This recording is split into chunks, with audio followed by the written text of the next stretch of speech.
All right. What's going on, Israel? We rocking it out. I.S.U.P.K, North Carolina, getting it in tonight. Okay, we're gonna do a real quick joint. All right. If you got any questions when you come in, ask whatever questions you want to. We're gonna get it in. Okay. Tonight we're going in Matthew 23, the 23rd chapter. We're gonna talk about these scribes and Pharisees and what Christ laid down for us to see and understand, and how it goes 100% in what we're dealing with today. Today, we're dealing with these Christian churches, the pastors, the deacons. All right. And we're going to get into what Christ was laying down on how to recognize them, and how Christ was saying, woe unto them. And we're going to get into why they're saying woe unto them scribes and Pharisees. We're going to get Matthew chapter 23 and 2. All right. Matthew chapter 23 and verse 2 says, the scribes and the Pharisees sit in Moses' seat. The scribes and the Pharisees sit in Moses' seat. Verse 3, all therefore whatsoever they bid you observe, that observe and do, but do not ye after their works, for they say and do not. So when them scribes and Pharisees was trying to drop down the knowledge, thinking they was dropping some knowledge, when Christ came on the scene and started dropping the knowledge, them scribes and Pharisees was trying to challenge him and battle him. But what the scribes and Pharisees wasn't doing, what they weren't doing was keeping the law. They weren't keeping no law the right way.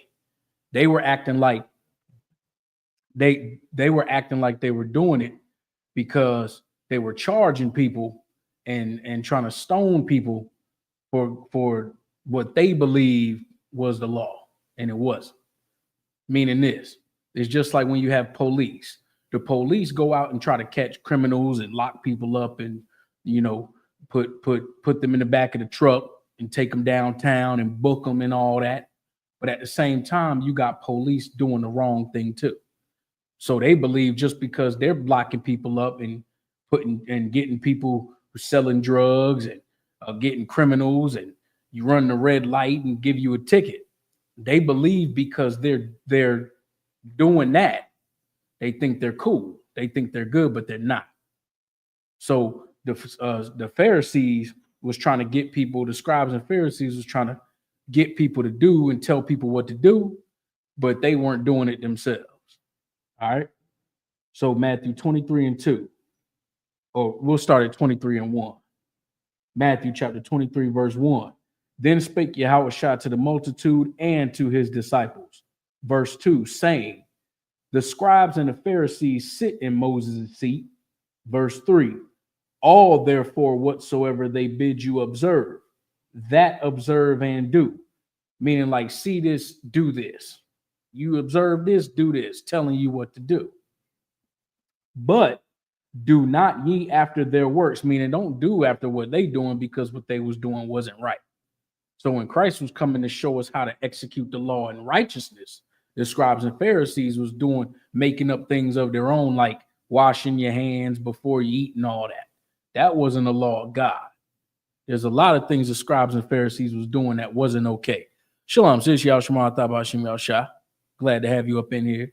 All right. If you got any questions, just type it in the chat and I'll catch it. It doesn't have to be on topic. It could be about whatever, whatever questions you might have. All right. So Matthew 23 and 3, all therefore whatsoever they bid you observe, that observe and do. But do not ye after their works, for they say and do not. Okay. So they telling you what they're saying, do this thing, do this and do that. But they ain't doing it themselves. Just like Christianity and the Christian church. You might have some Christian pastors and all them and deacons and stuff saying, go ahead and eat pork. Or I'm sorry, they'll say don't eat pork, but they'll say we can celebrate Christmas. That's not the right way according to the Lord. Some churches might actually say it's okay to eat pork and don't do Christmas. So either way, vice versa, they wrong. When it come down to this law and this book and this Bible and Christ and the Most High and the angels and the disciples and what this is really talking about, we can't do Christmas and not eat pork and everything be okay. It don't work like that. That ain't how the Lord roll. The Lord don't roll like that. So when them Sadducees and Pharisees was saying what they were saying, they weren't following the law in its entirety to the perfection that God want us to. So when they would go and say and do things, they were trying to get people to do it a certain way. And Christ said what? Christ said, but do not ye after their works, for they say and do not. They saying, telling you what to do, but they ain't doing it themselves. Verse 4. For they bind heavy burdens and grievous to be borne, and lay them on men's shoulders, but they themselves will not move them with one of their fingers, as heavy as can be. Meaning, they gonna tell you, just like Christian pastors now, today, they gonna tell you what you're supposed to be doing, how you're supposed to be acting, what you're supposed to be doing, but they not doing it themselves. Just like the Christian church. Them Christian churches and pastors gonna run and tell you do this and do that and go home and pray and your bills you need help on the bills, and your grandmama got the leg cut off, and your uncle on alcoholic and on drugs, but just pray for them. But all they gonna tell you do is to pray. Shalom, sis. Y'all Shema Tabashima Shah. Glad to have you up in here. Glad to have all y'all up in here, man. Anybody got any questions, please ask. It don't got to be on topic. We in Matthew, the 23rd chapter. If anybody got any questions, you're more than welcome to ask anything you want. Just type it in the chat, okay? And I'll gladly answer your questions tonight, okay? Forgive me, I was just trying to light some frankincense and myrrh real fast, okay? So we're in Matthew 23, and we're on verse 4. Verse 4, for they bind heavy burdens and grievous to be borne, and lay them on men's shoulders, but they themselves will not move them with one of their fingers. So when you go into Christianity and the church, and anybody that grew up in church, now I didn't grow up in the church like that, but I've been to hella Sundays. I've been to hella churches, different ones down here in North Carolina. And I done seen and heard whatever it needs to be seen and heard in that church as a kid. By the grace and mercy of the Most High, put the spirit on my mother and on my father that I didn't have to go to church since I was 13, 14 years old. And ever since then, I ain't stepped foot in the church since. Thank God. All right. Shalom, sis. Yashima Tabashim Shah. All right. Big shout out, Priest and Officer Matabar. All right. Glad to have y'all checking in from New Orleans. All right. So if anybody got any questions, go ahead and type them in the chat. I got them all right here. I'm on the ones and twos tonight. You know what I'm saying? So anybody got any questions, please, you're more than welcome to ask. All right. So we're in Matthew 23, 4. So when Christ is talking about, is you got to look at what he's saying then, and then you can correlate it to today. You can look at today and see what was going on in the churches and how people were being treated, and the requirements and the stipulations and all the rules and everything to be up in that church, and what that pastor was telling you to do, and them deacons and all of them was putting the burdens on these people on what they needed to do, because they believe that if they didn't do it, God was going to hate them or something, that God wasn't going to be for them. That's a lie. When you read in Matthew, the 23rd chapter, Christ is charging them scribes and Pharisees. And even today, we in the UPK going to charge you pastors too, because Christianity, the pastors, all them, they were supposed to they had a job, and they failed the job. Christianity failed as their job. Them pastors and deacons failed at their job. These brothers out here running around with guns and switches and drugs and robbing and getting shot in stores and all of that, that's Christianity and the pastor's fault. On all the corners, that's your fault. Abortion clinics and babies being aborted by the millions is your fault. Christians' fault, pastors' fault. So God had to send the priests and prophets back into the earth to raise up the children of Israel and clean this thing up. because when it was on your hands, you failed. When it was on Christians' hands and the pastor's hands, y'all had the rule book. Y'all had it, and you failed at your job. Them sisters, child molestation, sisters having to grow up without fathers, brothers having to grow up without mothers and fathers, that's your fault. Christianity is your fault. Pastors, is your fault. Deacons, it's on you.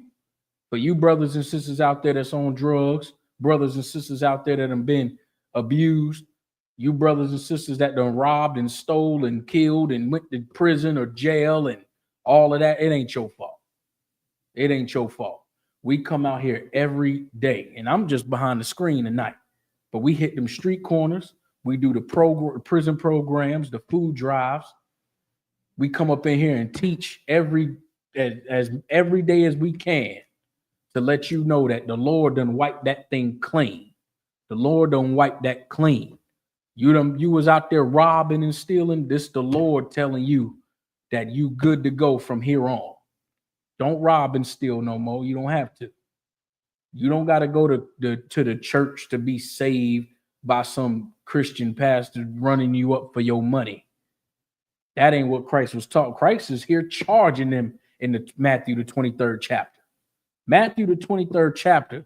Why is Christ charging the scribes and the Pharisees, them Sadducees and Pharisees? Why? Because them same Sadducees and Pharisees then are the same ones now, are the same ones today that was robbing back then, lying back then, deceiving back then, and then came up against Christ back then, the same way they come up against us. So when you read Matthew 23, and you can start at 1, but we already read 1. We're going to go down to verse 4 again. Verse 4, for they bind heavy burdens and grievous to be borne, and lay them on men's shoulders, but they themselves will not move them with one of their fingers, putting all this burden on us, all the burden on you. Pay. When you go to the Christian church, they say pay the building fund, pay the tithe fund, pay the van and truck and car and wagon fund, pay this and pay that. If you don't pay this, you can't come here. Pay the Sunday service fund, pay this fund, pay that. Then they put the burdens on you for another man's wife to cook this food and cook that food, make that food and make sure it's here at this time, cook that food and make sure it's there at that time. You got sisters cooking for the pastor so much the man in the house don't get a damn thing, which is so unfortunate. To hell with that. But I done heard a story. I got some time I could share with y'all. I'm at the slave the other day. And the brother in his 50s was telling me a story about how the pastor, they made they was inviting friends over to their house. Well, the guy telling me the story was telling me the story from the brother who was doing it. So this wasn't coming from the brother telling me. This was what was told to him. So the brother said that the Christian pastor was supposed to be coming to their house, and he was running late or whatever. So before he got there, everybody else was already there. And while everybody else is already there, food was ready. Everything was grilled up, good to go. Everybody ready to eat. The kids are already there, So they started asking, what are they waiting for? So the guy that was, telling the story to my boy, he was saying that they was waiting for the pastor to get there. So why you wait? This your house. This your house. You waiting for the pastor to get to your house before you could start eating. And that's what he told him. He said, we waiting on the pastor to get here before we can start eating. I don't understand. Listen, ain't nobody waiting. Ain't no pastor coming to Aratazai's house. No way. Aratazai's house, ain't no pastors coming to my house. And damn sure ain't waiting for no Christian pastor to get there before I eat at my house. You got the game messed up. We in the UPK are brothers. I could call Cap right now and invite him to my crib, and he'll tell us to go ahead and start eating. We ain't got to do all that extra stuff. not at somebody's house. That's the brotherhood that we got up in the UPK. All right. But in Matthews 23:4, Christ was talking about how they're going to put all these burdens on you and they ain't going to lift a finger to do nothing no way. And that's exactly what Christianity and them pastors do all the time. Okay. Verse 5. But all their works they do for to be seen of men. They make broad their phylacteries and enlarge the borders of their garments. Meaning all their works they do to be seen before men. They go out and they put on a show about, being seen and putting money in people. You ever watch those putting money in people's pockets? But you ever watch those what's it called, the televangelist videos, and trying to show that they, on millions of people watching and what they doing, and look at me and look what I'm doing and how I'm fixing and saving lives and bringing God into all that nonsense. They look to be seen by men. UPK, we don't do that. Going on YouTube and posting a video of one of our food drives is not what Christ was talking about here in Matthew, the 23rd chapter, in the 5th verse. We going out to camps and speaking and broadcasting the camp speaking on YouTube. That's not shown. That's not having our work seen before men in the context that Christ is talking about here in the 5th verse. Okay. What we doing is showing you that we have the truth and to come back to the Lord. That's it. All we doing is showing that the I.S.U.P.K, we standing on what we talking about. That's it. At the end of the day, when we go and teach, we don't need all the extra stuff. We teach the people. That's it. And we go home. Or we go to the, hang out with the brothers or whatever. But at the end of the day, we not showing our works before men. Why? Meaning what? To be glorified or made special. I ain't special. The men over me will tell you they ain't special. Okay. Or the sis said, when it's really time, when it's really time to help someone in need, they, being Christians, are not going to do it. You're right. They're not going to do it. That's a perfect example. They're not going to do it. They're not going to do it in this. You see, Joel Osteen didn't open them doors when that flood came. You see, the Christianity, when you go and ask pastors about brothers needing help or sisters needing help, they ain't going to do it. Now, you put a camera in front of their face, then they going to do it. You put a camera or some money in front of their face, then they'll do it. But behind the scenes, there's a million plus things, tens of millions of plus things that these brothers have done. I won't even include myself. Let's just speak about brothers in the UPK in general that have done things that will never be known. Sisters too. Don't get it wrong. I know you see the brothers on the camp speakings. I know you see the brothers teaching in class. I know you see the brothers doing the food drives and this, that, and the other. But you sisters in the UPK are beautiful too. Y'all have done things and works that may never be known about on this earth in this time. But the Lord and Christ and them angels and all of that's being written about in the book. All of that's being seen and documented. Them angels take pictures too. Them angels document things too. You got to know that. Them angels make a record too. Them angels are writing down what you do also. So even if you sisters feel like, your stuff ain't being recognized or noticed or seen, trust and believe it is. It's being seen and recognized. And what greater thing is it being seen and recognized by the Most High in Christ and them angels and documenting what you're doing in the heavens? Oh, big shout out, Officer Zion. I'm glad to have you up in here. You said big facts. Hold on, let me put the thing up there. Big facts. All right. And he said to be seen by men for self-righteousness. Yes, to be seen by men for self-righteousness. We don't do that here in the UPK. The things we do, be it seen or not seen, We gonna put the work in. Because why? It ain't about the glorification of me.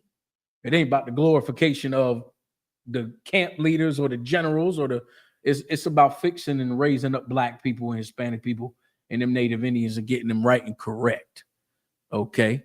Sis said, we don't do it for clout. We do it for true brotherhood and sisterhood. Exactly. We do it for true brotherhood and sisterhood because at the end of the day, there's going to be some things that this brother or this sister might know that I don't know. And there might be something I know that that brother or sister don't know. And we're going to be a family and work together. So we don't do anything for ourselves. We don't do this because it gives us a position of power or some money or whatever. The same way the truth was given to me, it was given to me in a dark place, not like where the lights are off, but in a place where I asked the Lord for the truth, and the truth came.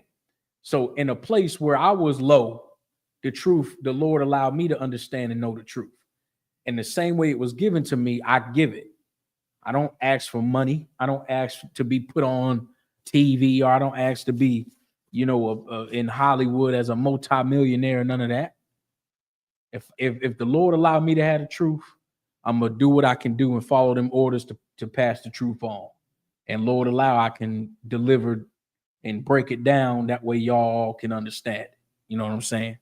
So in Matthews 23:5, but all their works they do for to be seen of men, they make broad their phylacteries and enlarge the borders of their garments. It's like you go and you look at them Christian pastors and all that. They walking around with the Bible like they so important. They walking around with the nice suit on and the alligator shoes with the bow tie or the $1,000 tie, looking like Steve Harvey or somebody with the Bible tucked right here, ready to try to give you the word of God and all of that. And they don't know scriptures to save their life, literally. So then you got men like us who hit them streets. You got brothers in the UPK that go and hit them streets and break down this Bible. And then we giving you your life. We showing you the literal opposite of what Christ is laying down here. Meaning what? Christ is showing you them scribes and Pharisees about how they get down. We ain't like that. We ain't about to sit here and broaden how we look and how we act. We not going to walk around like we special, like we got something, like we need our works to be seen of men. Meaning we trying to showcase in front of men how important and special we are. That ain't what we do in the school. That ain't what we do in the UPK. It's a lot of sacrifice and a lot of burdens that get put on the men of the Lord. You brothers and you sisters out there that are afforded the opportunity to be with your sons and your daughters, it's because there's a couple of brothers and sisters in this school who can't be with their sons and their daughters. The sacrifices that are being made where we can't spend time because we take our time to do the work. Do we spend time with our children? Of course. But then we put aside a lot of things that afford y'all to be able to do what y'all do. But that's just where the work come in. And that's what we love to do. And we're thankful that we have the opportunity to serve the Most High and do the work. Okay. But we're going to drop down to Matthew 23:13. All right. Matthew 23:13. Again, if anybody got any questions, you're more than welcome to ask anything you like. We're going to get it in. All right. I got some time. So we good. It could be off topic again. So you're more than welcome to ask whatever you like. All right. But Matthew 23:13 says, but woe unto you, death or destruction unto you, scribes and Pharisees, hypocrites. Christ called them hypocrites. Why? For ye shut up the kingdom of heaven against men. For ye neither go in yourselves, neither suffer ye them that are entering to go in. Meaning what? What is the thing that black people and Hispanic people want? They want to go to heaven. They want to serve God. They want God and Jesus and all that. They're who they serve to be proud of them and, look at them with honor and hopefully that, we're doing the right thing. But when you go into dealing with the scribes and Pharisees today, they're not leading you into the kingdom because they themselves aren't going in, and they're leading men and women into destruction. They're not leading them into the kingdom. That's why Christ says they're hypocrites. For ye shut up the kingdom of heaven against men. Because how do you get into the kingdom of heaven? How do you get into the kingdom? By doing what the Lord said to do. And it's a very narrow road that comes with doing what the Lord said to do. It's very precise. It's very on point. There's no ifs, ands, or buts. It's written down, and you have priests and prophets to show you how to do it. Okay. So whenever you deal with Christian pastors or leaders or deacons and first ladies or whatever, what do they call them? First pastor lady, whatever the hell they call them, pastor ladies, first pastors, first whatever, deaconesses and all that. Christ is saying that they're hypocrites because neither are you going in, but you ain't even leading the people who want to go to heaven, who want to serve God. You're not even showing them the way. Verse 14, woe unto you, scribes and Pharisees, hypocrites, for ye devour widows' houses, and for a pretense make long prayer. Therefore ye shall receive the greater damnation. Because when you devour widows' houses, it's just like, you ever seen where you might have a woman married to a man, that man might die, and the next thing you know, that woman is with the pastor a week later. Or that woman is with the deacon a week. See, the water sister said first lady.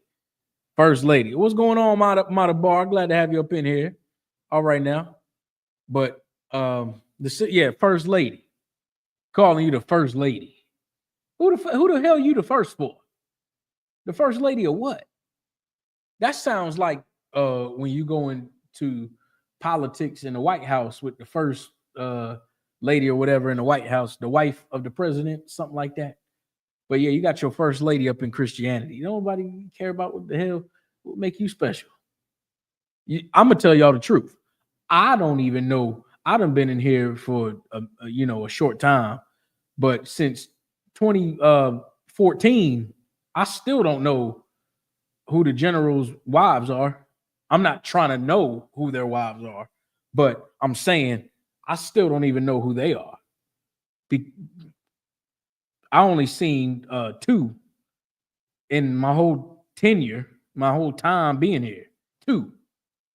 So I'm not trying to know who they are. I'm just saying, what you talking about a first lady for? You go to the church and you have a first lady. Everybody know who the first lady is. Why? Why do I need to know who your wife is, man? That's your wife. In my time since 2014, I don't even know. I've only seen 2 wives of a general.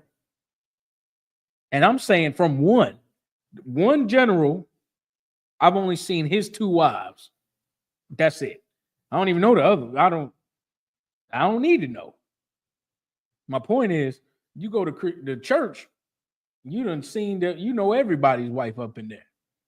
And everybody's sleeping with everybody at some point. You know what I'm saying?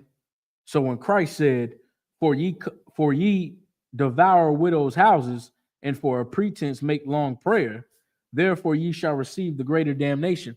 Because adultery, devouring a widow's house, all that long prayer and all that is horrible. Like, how you gonna tell a woman who just lost her man, you're gonna seduce her to be your woman, or you're gonna go and run up in some man's house and sleep with his wife?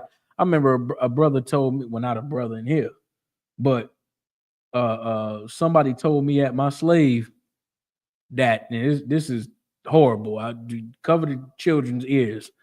I ain't gonna say nothing that'll get us kicked off YouTube, but cover the kids' ears. I don't know if they want to hear this. I'm at the slave. I'm talking to a brother who I find dear to me, real cool brother. A friend of his who I've met on the slave was telling me what my boy was telling me, but he wanted me to get the detail from the actual person. This dude claims he's going to heaven.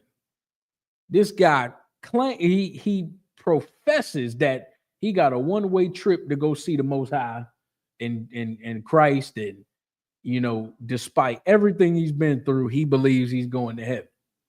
So he's telling me a story about how he went over to a woman's house. Now, this woman's married to a pastor, and he goes over to her house and starts doing the nasty thing with her on the couch. Now, mind you, the man ain't there, the pastor ain't there, but he's there, and he laying with this woman, giving her the business, and he has the pride and the no remorse or no care to tell me that the child is asleep on the couch, not watching them, but asleep on the couch. So while he giving this woman having sex with this man's wife the business on the couch, the child is asleep right over there on the couch. He giving her the business. He claims that he hears the door close of outside. So he assumes it's the man, it's the husband coming back inside. So he tells her, yo, your man back. She all into the act. And she like, what you saying? What you mean? She get up off of him, run upstairs. He fix his clothes, get himself together, goes to the door. The pastor walks in. Hey man, what's going on? What you doing here? Where my girl? Where my lady at? Oh yeah. Oh, she upstairs. She said she's gonna be down in a minute.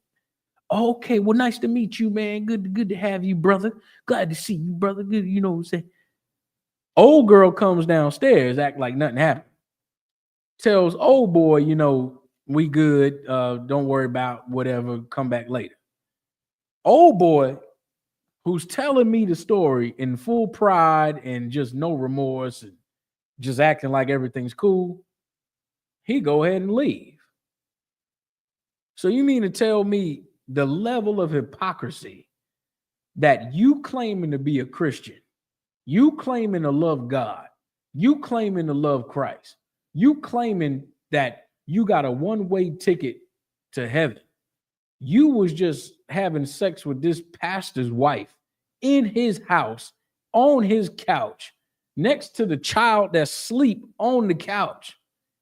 And when you and her realize the pastor's coming home, coming inside, she run upstairs, you shake the man's hand, talk to the man. And then when she comes downstairs to tell you whatever, you talk to the man and leave like nothing happening. You got a one-way ticket to heaven. You are the hypocrite that Christ was talking about. You the disgusting hypocrite that Christ was talking about. That's horrible, man. That's horrible, man. And this is what happens every day. And it's why Christ was talking about the hypocrites, talking about them Sadducees and Pharisees. This is why we go out every day and try to break that Christianity spirit up off of black people and them Hispanics. That's why earlier I was saying since the beginning of UPK, since the beginning, we charge them Christian leaders for what's going on. Show fault. Had that brother been raised up right and that sister been raised up right, she wouldn't have laid with another man, and that man wouldn't have gone up in another man's wife. Okay. But let's go down to verse one I wanted to bring out.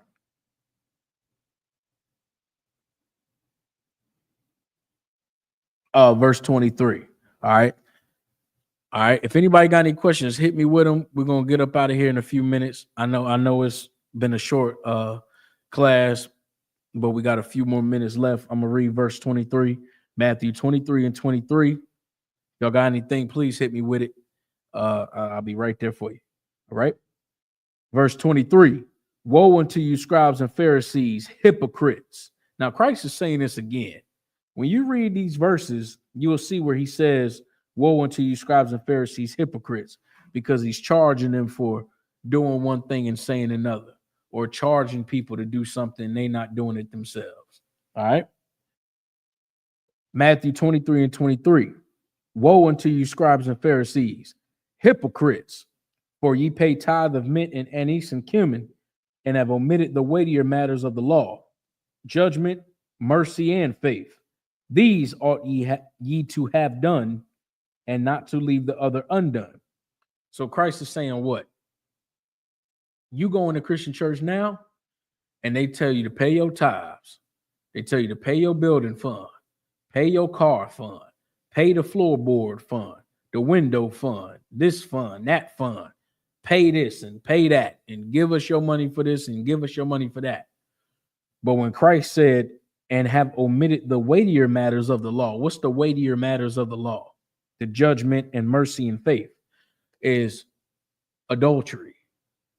You Christian pastors so focused on, money and the law of tithe, they're not focusing on the law of adultery. They're not focusing on the dietary law. They're not focusing on the laws of a brother, on how to deal with a brother when y'all have an issue or y'all have a beef with a brother. You and a sister are going, two sisters aren't in agreement and they're going at each other. Them weightier matters of law when it comes to gossiping, unaliving somebody. Again, like I said, adultery. These weightier matters of the law. You go into Christian church, everybody having sex with everybody. Diseases being spread. What about child molestation? What about all of that?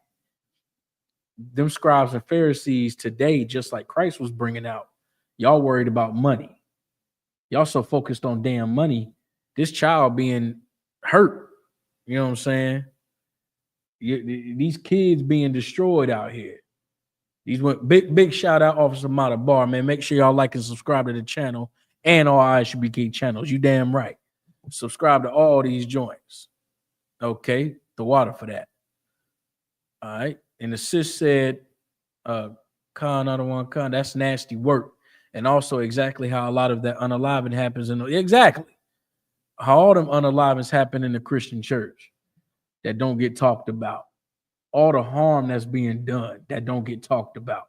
But we reading in Matthew the 23rd chapter. Now imagine everybody in this room tonight, everybody on this class tonight, if we were taught the right way on what we reading right now, when we were young and we were brought up in this, then we would understand what? Not to sleep with another man's wife, not to have sex with another man that's not your husband, not to eat pork and shrimp and get high, not to go worshiping other gods, not to do this and not to do that. And we would know what to do. We would have been doing Passover since we was born. You know what I'm saying?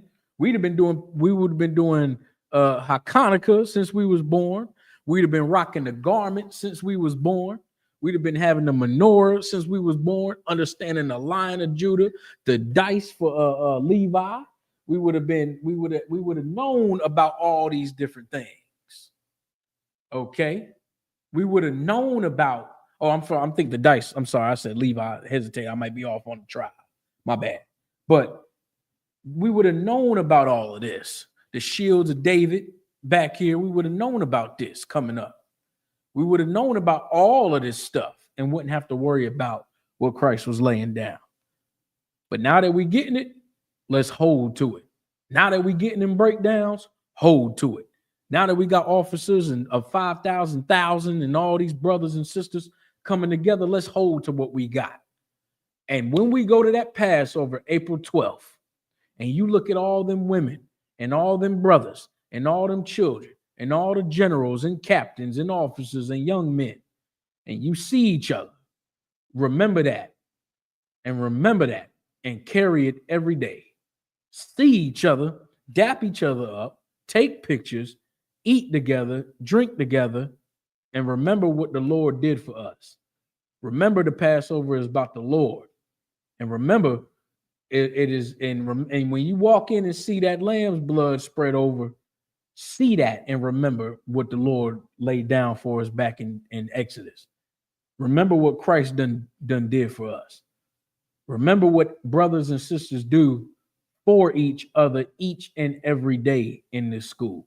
Yeah, it's going to get difficult. Yeah, you might not want to go to camp, or yeah, you might not want to make this unleavened bread.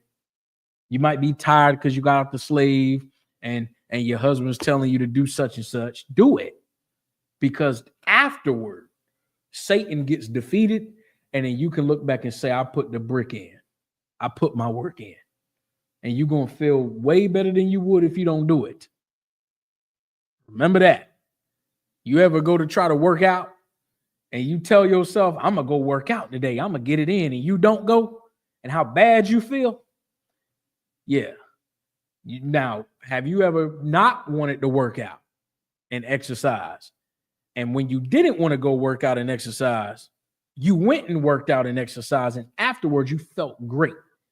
Even though you didn't want to go, you went anyway because you knew it's what you had to do. Treat the truth like that times a million. Treat the truth like it's your life, because it is your life. And we're thankful for all you brothers and all you sisters. I'm thankful for all you brothers and all you sisters. Whether you know of it or not, we are family. And when we go to that Passover together, we one big family serving the Lord the right way in hell, in America, under all of this wickedness and these problems and everything going on. We coming together as a family. I hope to see y'all there. If ain't nobody got any questions or nothing, we're going to get up out of here. Barakatah Yahweh Yahawashi for the I.S.U.P.K. Glad to have y'all brothers and sisters up in here for the support of the school. Not me, but for the support of the I.S.U.P.K. and what we all trying to fight for. I thank y'all. See y'all tomorrow. Monday night class, Officer Bonka, y'all be going in. Check out the Tuesday night class, Captain I Thought going in. Check out the Wednesday night class, Officer Kowal's going in. Glad to have y'all. I'm gonna check y'all out too. Check us out in North Carolina. Man, I'm thankful for y'all. Okay, hold it. Oh, you had a question in the earlier message?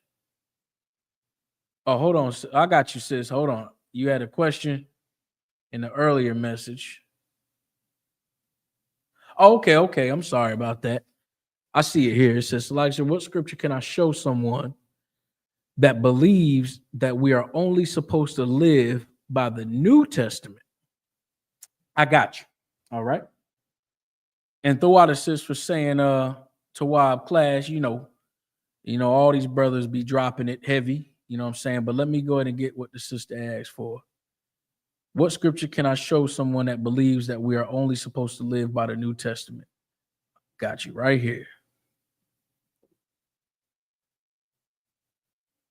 I'm going to give you two. All right. Bear with me. I'm going to pull them up. That way I can have the exact one. I don't want to go off the top of the head real fast.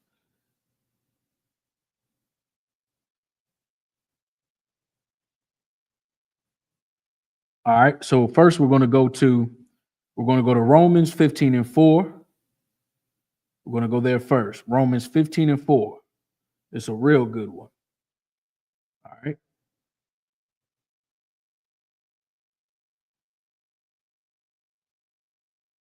We're going to go to Romans 15:4. Okay. Go to Romans 15:4.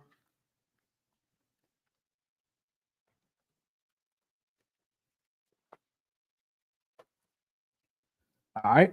Romans 15:4 says, for whatsoever things were written aforetime were written for our learning, that we through patience and comfort of the scriptures might have hope. When you read this and understand this, all right, this is taught what is written aforetime. Because remember, during this time that you had Christ and Paul and Peter and Matthew and John. All they had was the Old Testament. So when Christ was coming and laying everything down, he was only talking about the Old Testament. He was only pulling those laws and things from the Old Testament. So anybody claiming that we only living by the new doesn't make sense. You know, how can you say the New Testament if without the old when everybody in the new was talking about the old? And even if somebody tries to say, well, the Old Testament and got rid of it's gone away. No, it ain't.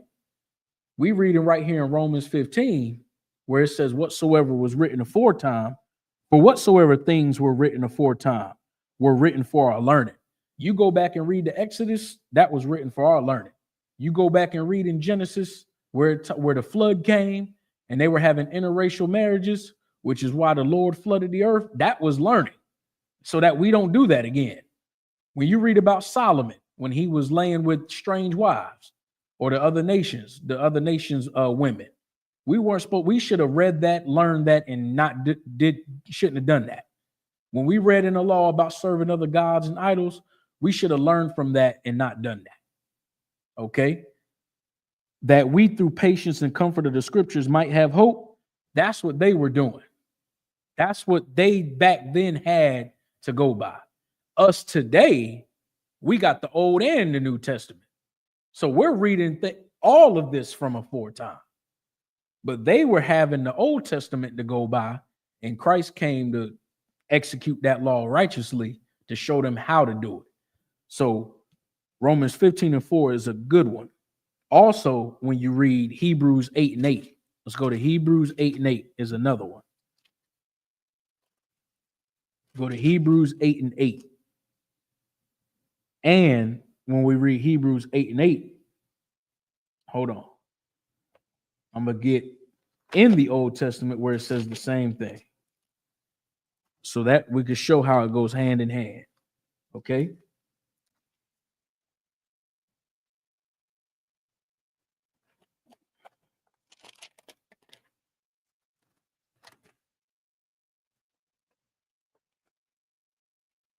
All right. So when we read Hebrews 8:8, if y'all with me, I hope y'all bearing with me because we're gonna get the sister's question right on point. Okay. He said Christ said he come in the volumes of the book. That's right. Christ did say come, and the Old Testament was bringing up Christ too, like the brother's saying. So how are we going to say that we can only live in the New Testament? That don't even make sense. Don't even make sense. You got to have the whole thing because they go hand in hand, and we're going to read it right now. Hebrews 8:8 says, for finding fault with them, he saith, behold, the days come, saith the Lord, when I will make a new covenant with the house of Israel and with the house of Judah. This is showing that it ain't making no other covenant with anybody else but the Israelites. Okay, the house of Israel and Judah. Verse 9, not according to the covenant that I made with their fathers in the day when I took them by the hand to lead them out of the land of Egypt, because we were the ones that were led out of Egypt. The forefathers come from there, not the Hamites, but them Israelites that the Lord destroyed them Egyptians and we got up out of Egypt. That was us. Because they continued not in my covenant and I regarded them not, saith the Lord. We messed up. We went off as a people. Verse 10, for this is the covenant that I will make with the house of Israel after those days, saith the Lord. I will put my laws into their mind and write them in their hearts, and I will be to them a God, and they shall be to me a people. What's so important and heavy about this is that the Lord is dropping this in Hebrews 8:8 and specifying that it's only talking about the children of Israel and Judah, the split, but coming back together because we went off at one time, but then the Lord's making a new covenant with us, just us, and you don't see nobody else here. Now let's go to Jeremiah 31:31 where it says the exact same thing. So you're going to read about this in Hebrews and you can read about it in the Old Testament saying the same thing. Jeremiah 31:31. It says, behold, the days come, saith the Lord, that I will make a new covenant with the house of Israel and with the house of Judah. Verse 32, not according to the covenant that I made with their fathers in the day that I took them by the hand to bring them out of the land of Egypt, which my covenant they break, although I was an husband unto them, saith the Lord. But this shall, verse 33, but this shall be the covenant that I will make with the house of Israel after those days, saith the Lord. I will put my law in their inward parts and write it in their hearts, and will be their God, and they shall be my people. This ain't talking to nobody else. This talking to Israel. So you read in Jeremiah 31 and 31, saying the same thing in Hebrews 8 and 8. We read about whatsoever things were written aforetime were written for our learning. That aforetime was that Old Testament, because that's what they had at that time. So for anybody saying we only going to be living, New Testament is a lie. And if I can get one more out of Christ's own mouth, one more scripture out of Christ's own mouth, John 5 and 45. When you read in John 5 and 45, and I'm not trying to rush, but don't worry about being past the time. I'll deal with past the time. Okay. But John 5 and 45, okay. And we're going to roll out on this. John 5 and 45 says, Christ said this, John 5 and 45, do not think that I will accuse you to the Father. There is one that accuseth you, even Moses, in whom ye trust. What was Christ talking about? He's about to tell you. Verse 46. For had ye believed Moses, ye would have believed me, for he wrote of me. When you go back and read in them first 5 books, you will see where Moses wrote of Christ during that time. Wrote of him to come during that time and how he would be from then. So to say that we can only go by this would be a New Testament would be a lie, because Christ himself is saying that he was written of back in the Old Testament. Verse 47, but if ye believe not his writings, talking about Moses' writings, when you read the first 5 books of Moses, where predominantly that law is, Genesis and Deuteronomy and Exodus and Leviticus and Numbers and all of that, Christ said, but if ye believe not his writings, how shall ye believe my words? Meaning, if you don't believe in Moses in the Old Testament and what was laid down during that, how you going to believe what I'm saying? You want to know why Christ is saying it like that? Because everything he was laying down came from that Old Testament, or that record that we have. Them laws in there, Christ was laying down. Christ was dropping it heavy. That's why you read in Matthew where he said, think not that I come to destroy the law or the prophets. So for anybody saying that it's only New Testament is a lie, because Christ himself was saying that, but if ye believe not his writings, how shall ye believe my words? So anybody claiming to only rock with the New Testament, Christ is saying, how you going to believe what I'm saying if you don't believe in what Moses was laying down? So there's what I give you 4 scripts right there. I hope that helps out, sis, for the question. We're going to get into more of this tomorrow, Tuesday, Wednesday. Glad to have y'all up in here. I appreciate y'all. The water for all of y'all, the water, sis. I appreciate, the comment for the great class, the water. Glad to have y'all up in here. I appreciate y'all again. And the water, sis, for pointing that out, because as I'm scrolling through, I passed your question. Forgive me for that. I apologize. I passed your question. So the water for bringing it back up, saying that you had a question earlier. That helps us out for when we're scrolling and reading. So the water for that, I appreciate you. The water for all the officers up in here, all the brothers. Y'all sisters, hold it down. Brothers, hold it down. Fight your demons. Win. Hope to see y'all April 12th at the Passover. We rocking it out. Unleavened bread and that lamb is going down. All right. Hold it down. Y'all have a good night. I appreciate y'all. And shalom, Israel.